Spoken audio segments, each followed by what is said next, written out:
Hand পেইন্টের পোশাক পরতে কার না ভালো লাগে বলেন তো? আমার তো ভীষণ ভালো লাগে। আর আমি কিন্তু আমার ম্যাক্সিমাম ড্রেসগুলোতেই হ্যান্ড পেইন্ট করে থাকি।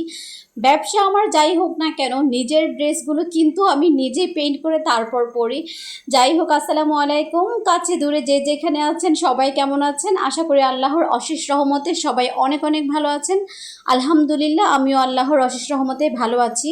আজকে কিন্তু আমি হ্যান্ড পেইন্ট করছি একটা বেবি ফ্রকে। আর এই ফ্রকটার ফ্যাব্রিক্স হচ্ছে সুতি ভয়েল।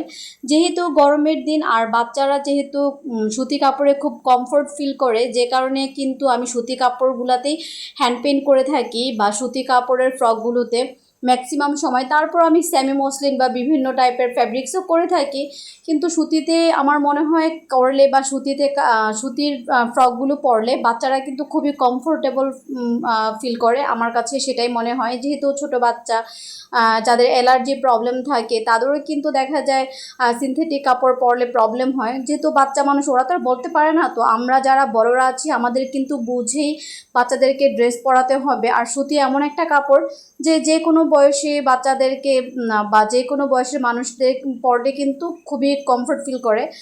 আর আজকে যে আমি পেইন্ট করছি এটা হচ্ছে অ্যাক্রামিক কালার দিয়ে করছি। প্রথমে আমি হোয়াইট পেস্ট দিয়ে ফুলগুলো এঁকে নিয়েছি, যেহেতু এটা গাঢ় কাপড় যে কারণে হচ্ছে হোয়াইট পেস্ট দিয়ে প্রথমে বেজ করে নিয়েছি। তারপর কিন্তু এটার ওপরে আমি হলুদ কালার এবং নীল কালার দিয়ে রং করে নিয়েছি ফুলগুলো, এবং সবুজ কালার দিয়ে পাতাগুলো করে নিয়েছি।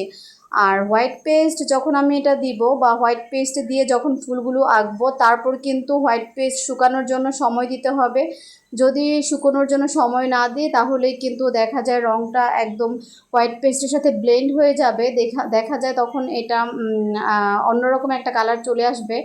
তো যাই হোক, তারপর কিন্তু ফুলগুলো যখন শুকালো তার ওপর আমি সাদা কালার দিয়ে আউটলাইন করে দিচ্ছি, যেন ফুলগুলো দেখতে খুব সুন্দর লাগে সেজন্য, বা আরও ভালো লাগে। যারা হ্যান্ড পেইন্ট সম্পর্কে জানতে চান বা হ্যান্ড পেইন্টের কাজ ভালো লাগে, তারা কিন্তু আমার এই চ্যানেলটাকে সাবস্ক্রাইব করে পাশে থাকতে পারেন। তাহলে কিন্তু আমি বিভিন্ন রকমের ভিডিও দিয়ে থাকি আমার এই চ্যানেলে। এই ভিডিওগুলো দেখতে পারবেন এবং এখান থেকে ধারণা নিতে পারবেন। তাছাড়া টেলারিং কাজগুলো আমি টুকটাক শেয়ার করে থাকি। যারা টেলারিংয়ের ব্যাপারে আগ্রহী তারা কিন্তু এটা সাবস্ক্রাইব করে আমার চ্যানেলটা সাবস্ক্রাইব করে পাশে থাকতে পারেন, তাহলে কিন্তু ওই ধরনের ভিডিওগুলো দেখতে পারবেন। আমি মেনলি হ্যান্ড পেইন্টিং এবং টেইলারিং এই কাজগুলো আমার এই চ্যানেলে শেয়ার করে থাকি।